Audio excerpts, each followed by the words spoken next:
Welcome to the demonstration on how to create a transformation. A transformation is a set of mappings from the source data store to the target data store that you can define in the Data Exchange Development Workbench, also called DDW. Before creating a transformation, you must first create a repository to store all the information associated with a transformation. To create a repository, let's click Repository and select New. In the New Repository dialog box, enter the name where you want to create the DDW repository. You can create the repository on the local machine or on a remote machine. For this demonstration, we will create the repository in the local SQL Server instance using the Windows credential. Enter a name for the repository.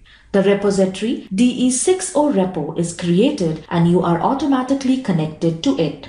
Now let's load the source and target data store schemas. Click Schema and then select Load. From the Data Manager type list, let's select DMS.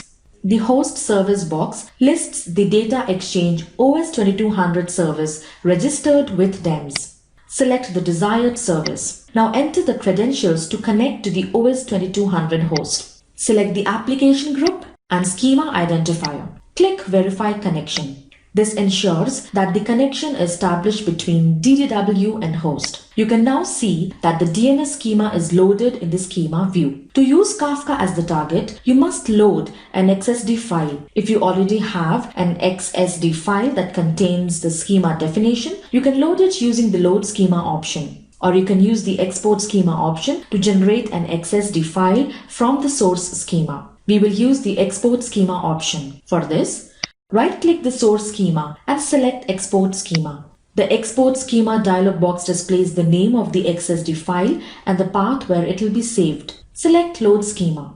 This will automatically load the XSD schema. You can see the XSD schema file in the schema view.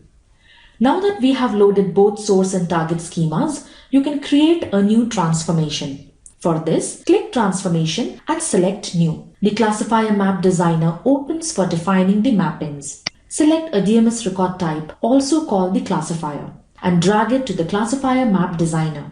Similarly, select the table or a classifier from the XSD schema and drag it to the Classifier Map Designer. You can create the mappings from the source classifier to the target classifier manually or use the Auto Map option. To create the mappings manually, select the source classifier and from the small green box, drag and drop an arrow to the target classifier. You can see that the arrow is now in red, indicating an error. This is because the features are not yet mapped. Now let's map the features. Double-click either the source classifier or the target classifier. The features open in the Feature Map Designer. Let's use the Auto Map feature. Click the Auto Map by Name Match icon. The source and the target features are mapped. After mapping the classifiers and features, we can save the transformation. You can see the transformation in the transformation view. We will rename it to call DMS to Kafka. You must validate the transformation. If there are any errors or warning, they are displayed in the alert list pane. If there are no errors, you can deploy this to the administration site. To validate, right-click the transformation and select Validate.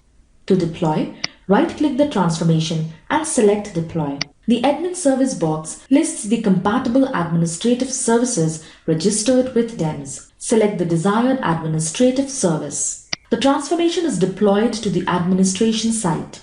Now that we have loaded the source and target data store schemas, created the transformation and mapped the features, validated the transformation, and deployed the transformation to the administration site, you can now create a stream using this transformation in the administration site. For more information on creating transformations, refer to the Development Workbench Administration and Operation in the Data Exchange Information Center.